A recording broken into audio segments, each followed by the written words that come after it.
all, let's introduce everyone one by one, what you do, your name. So, you want to start? Yeah, so I'm Sancho, I'm lead guitar. Okay. I'm Lucas, I play the bass and I'm backup vocals. I am Jackson, I am the lead vocalist. I am Joel, I play rhythm guitar and ice cream. I'm Jam and I play the drums. Good. So let's start with very simple. This is more of like a profile so people can get to know you guys since you're still pretty new. How did you all meet? When did the band form? The band itself as an idea existed years ago. I knew that I wanted to do like a very theatrical rock band, and the band like formed like with an actual first member when I met him. I met him in high school, his freshman year, my senior year, and we just got talking. We both were two of the outcasts in school, the little edgy kids with the eyeliner on, and you know, I was like, you know, what's your favorite band? You know, we just started talking about some of our favorite bands, and we were just like, he was like, do you know any bands looking for a guitarist? I was like, no, but you can join mine. That's really how that happened. Literally exactly how it happened. And then I got him to hop on board after, I'm gonna call attempt number 1. And then we shortly met him right after, and then Lucas hopped on board, and things just kind of took off from there. You can answer as a band as a whole or individually. Right. Who are your biggest influences? Whatever you're gonna say. I mean, I know everything I read your bio, I know, but like everyone else does not, so. Manson, Motionless, Slipknot, even like some rap influences such as like, you know, artists like Eminem even. Right. Like just, it really just spans out. There's a lot of thrash influence in our sound, absolutely. One of my biggest inspirations has to be Dave Grohl. Okay. I'm a Grohl fan all the way. A big one for me is definitely Nirvana. Okay. Just Nirvana as a whole. Kurt Cobain. I wasn't alive during that time, but from stories and things that I've heard, like that's kind of what got me into what I do. Okay. Mine probably, it would be like the 80s glam rock, but one that sticks out the most for me as a musician would be Kiss. Okay. Because of all the theatrics. Pictures, Boston, Metallica, Sex Pistols. Okay. So no, like my favorite artist I try to be is Chileno Sanchez. Mhm. He's my favorite artist all around. Just what he did back in the 80s.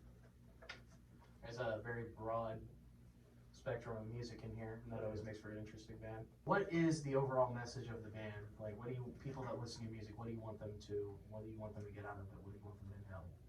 They're not alone in this world, for sure. That there are people who have felt the dark negative thoughts that they feel probably on a day-to-day basis, feel like you're not good enough, feel like you're just existing, that you're not really doing anything with your life. Well, there are people who have felt the exact same way as you and can probably give you the push you need to probably get yourself through that kind of situation in your life. I'm a people person, I love people. And correct me if I'm wrong, but I'm pretty sure one of our biggest messages is you gotta love yourself. Yeah, If you can't love yourself, then you're fucked in this whole fucking shitty ass situation of the world we got going on. Don't just look at the image. Go beyond that and learn the story behind the image. Like there's a whole story to what you see. Every human being you look at and walk by on a day-to-day basis as a background. They have things that they've seen, things that they've done that you have either seen or have done, or maybe have not yourself. Everyone's experiences will forever be different. And I think it's those different experiences that separate us and can even connect us even more as human beings.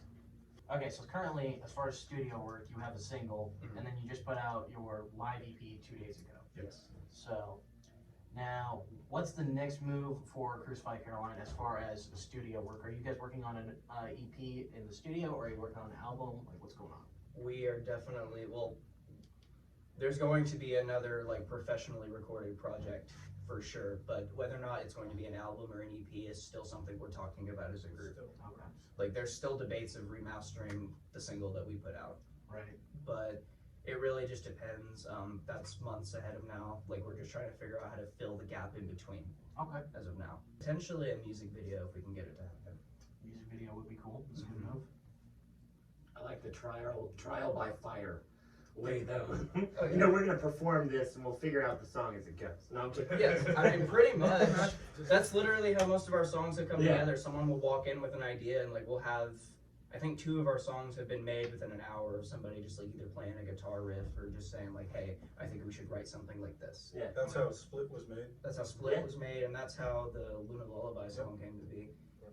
This is the guy who came in with that piece, and he was like, you know, I think I have an idea of where I want this to go, and it turned out to be like the polar opposite of what he wanted, but he still Yeah. loved the end result. So Yeah. I was like, well, it's your idea. If you can live with what we've made here, then let's keep it going. Let's do it. Yeah, it was supposed to be an intro to like something like really angry. Like I don't really know what to really base it off of, but it was like a really slow kind of riff. It was really slow the way he was playing it, and it just took a weird turn, and it turned into like a 80s rock ballad. Pretty much. And I was just like, this completely blew what I had envisioned to be, and created something that was like, greater than what I wanted it to be. It's always awesome when you have just this little idea and it blows up to something huge. Oh yeah. First song we ever wrote, I wrote as a joke. And it was called Church Whore. It was not supposed to be serious. Like I grabbed an acoustic guitar, I knew 2 chords, and I played them over and over again, singing the stupidest ass song, and it turned into a metalcore song, and it actually kind of worked. But Hell yeah. Absolutely. Just by the name alone, you've already sold me. it was Like, I'll about, buy it was it. about the daughter of the pastor of the church I was going to. No, that's I would love to know the background behind that. Oh no, that's for another time. I mean, at some point, Yeah. I'd love to know that. Nah, it was a lot of the music that you have, whether it's recorded or what you're still working on. Do you guys have a favorite song that you like to play or listen to? As a person or as a group? Either. We've actually asked this question amongst ourselves, if I'm not mistaken. Like we've asked each other, like, what's your favorite song out of everything that we have? My favorite to play and my favorite song just overall is probably Split, because I'm a big Korn fan. I fucking love Korn. Oh yeah. And like that new metal kind of sound is just what I stand by. I love music like that. And lyrically, it's one of my favorite things ever. Probably Split for me too. The song's just badass all the way around. Makes everybody move. Oh yeah. It's a good pit starter. That's where I come in. Yeah. I drive my car out there in the pit. My favorite either has to be Self-Loathing or Split. Self-Loathing, it's really kind of chunky, and Split's moshy. Yeah. I guess. It's funny, when we ran that song by the guy who was recording us, he told us to scrap it. Yeah. And then we were just like, He's like, it's really slow. We're like, how can we make this a little faster, a little thicker? And he just added extra little chords in between what we already had, and it became the song that it is. My life would be Parasite or Split. Parasite's fun to play. I do like Parasite because I've listened to that live EP multiple times just trying to get a feel. Right. One song for me isn't enough just to. I'm not satisfied with one song, so when I saw the live EP drop, I'm like, okay, cool. So I was kind of worried. I'm like, I'm gonna have to build an interview around one song, and then the EP drops. I'm like, okay, cool. Well, this makes it on easy. YouTube. This makes it a lot easier. Well, I haven't gotten to see you guys live yet, Oh. so I've missed your previous shows. So I was like, well. So this is more of just a little fun one. Okay. If you guys could play a show with any band or musician, and the dead ones don't count, but any show with any band or musician, who would you pick? Tim Gold. Yeah. That is a pretty good Tim Gold and Cyclone 9. Those are good ones. Korn or Breaking Ben are definitely my top 2. Because like just their audience is like the kind of audience I would like to appeal to. Oh yeah. Either that or Black Veil. Yeah. Black Veil would be fun. We're waiting on a response for Then this moment, Black Veil show. we sent info out and we were just waiting at this point. Like I feel like we would fit in, like in Yeah. the sense of imagery and in the sense of sound for sure. In the sense of equipment, are we on par with these people? Right. That's the only thing that's the only real reason I have doubt.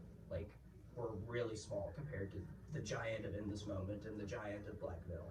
I mean, as long as we put on a kick-ass show, it really shouldn't matter. Correct. Mine would probably have to be My Chemical Romance and Korn. Yeah. Because the wide variety of different genres of music out there that people listen to, it all just mix well with our band. Yes. Yeah. Yes. I think it'll be pretty good for us. Yeah. So what are your 2020 goals? What do you hope to accomplish this year? Big goals. Big goals. Now, like I said earlier, anything that you don't want spoiled, don't tell me. 'Cause, Right. I mean, it's, Well, I mean, as people, I'd like to think a lot of us here in this group are open books, and I'm willing to share the ideas that we have to give people something to look forward to. For sure, We can share the not mention the names of the other bands. that is actually very true. We are collaborating with some groups, 2 groups in particular that are. One of them is particularly big in the local scene. One of them is new-ish, but has a lot of experience. And a very big following. And we are working on just a song to collaborate on together. There's that. For sure, in 2020, I want to put out a music video of some kind, and whatever professional project we decide to drop, whether it be EP, album, that's definitely a goal. Much else other than that. I mean, bigger shows, Bigger pits. bigger pits. Bigger tits. All that. You already got that. I'm on. There's our headline. Bigger pits, bigger tits. Bigger shows, bigger hoes. Oh, yeah. Big bitches for life. Big man. bitches for life. Then if they're moshing, is it a hoedown? We made that joke. No, if they're moshing and they fall over, then it's a hoedown. Very the mosh pit my dad was in, is what dad told me. They said that all the bitches were fucking moshing. I saw this one short Mexican girl fall over, and when she get back up, she said, "Where's my phone?" When dad told me the story, but that That shit starts never my died, ass. man. Shot. Very good, G. We needed that. That's America's ass. That is America. America's Now give us some good Flat and material from overworked. Joelle later tonight. Bald Eagle and Budweiser.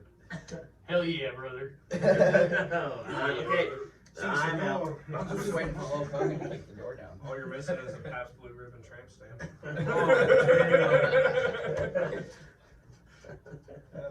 I have a joke, but I don't want that on recording. Last question I had prepared. Where can we catch you guys next? What shows do you already have planned? Oh yeah. We are opening for a good. The headliner of this show that we're gonna be on. It's called Crimson Thorn. They're a Texas group. They're on tour. It's called the Houston Revelations Tour. There's like 5, 6 other bands. 6 bands total. And 6 bands total. Yeah. We will be playing at. I don't know what the name of the place is now because apparently they changed the name. Your mom's place. Oh yeah, I know. 919 North Virginia Avenue. Yeah. You can catch us there for sure. They're changing the name of that place? See, I thought it just apparently closed. They're that's what they under new said. management. They're under new management. Okay. That makes sense. They took a hiatus for like a month and a half, and they started moving everything out. But they're just We got to But see yeah, inside that's of it what recently. we'll be playing this coming up month. Yeah. Literally a month And from now. Today's the 8th, right? We have. Yeah. Yeah, literally a month from now. So March 8th. Yes, sir. Yep. Awesome. At a venue that we don't know what the name is of it right now, but it's formerly your mom's place. Yes. So Like Prince. Like Prince. Formerly artist known as Prince. The Prince. all right, guys. Is there anything that I didn't cover that you guys would like to talk about before we wrap this up? Yeah, can we talk about some gorditas, man, or something? I'm down for that. We just Right. ate. Yeah, Sancho, Oh, I'm not talking about food now. you dead Oh, you're talking about the actual gorditas. Oh yeah, I'm talking about real gorditas. Just for the record, when you go to Taco Bell and ask for a cheesy gordita crunch, you are asking for a cheesy thick bitch crunch. Because that's what a gordita That's is. thick with 2 C's, right? Yes. As many Okay. C's as you want. Extra. I don't know. How many Caesars do you want? That's all on you. I wish that was Sounds like 2. part of the menu order. Like, if you wanted to add cheese, just keep adding C's until your order's complete. We're just gonna go ahead and shut this off. Yeah.